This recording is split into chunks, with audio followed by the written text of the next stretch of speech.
Hello sir. Hello ఎవరయ్యా? కాదు sir, రాష్ట్రంలో ఉండే ఆర్టీసీ బస్సులన్నిటికీ పెద్ద సార్ మీరేనా?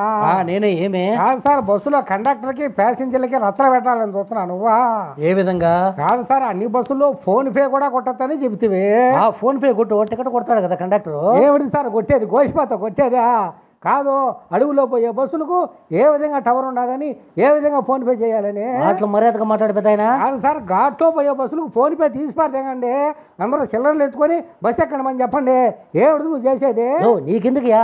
వాళ్ళ డ్యూటీ వాళ్ళు చేస్తున్నారు కదా. కాదు సార్, బస్ స్టాండ్ నుంచి 7-8 కిలోమీటర్లు పోతానే ఘాట్ సెక్షన్ వచ్చా. కాదు సార్, ఫోన్ పే ఉన్న వాళ్ళంతా వెనకలు కూర్చో ఉంటే ఏ విధంగా కండక్టర్ టికెట్ కొట్టాలని వాళ్ళ అగసాత వాళ్ళు పడతారయా? నీకు అవసరమా? కాదు సార్, అడుగులో పోయే బస్సుకు వాడు ఫోన్ పే చూపించే వాడికి టవరే రాకపోతే వాడికి ఫోన్ పేలో ఎప్పుడు పోవాలా?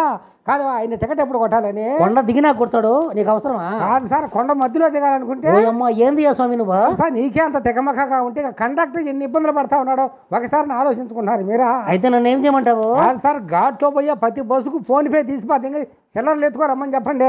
బస్సులు మారుస్తూ ఉంటామయ్యా, ఆ విధంగా పెట్టేదానికి లేదు. కాదు సార్, ఘాట్లో పోయే కండక్టర్ చెప్పండి, ఎక్కేటప్పుడే చెప్తాడు.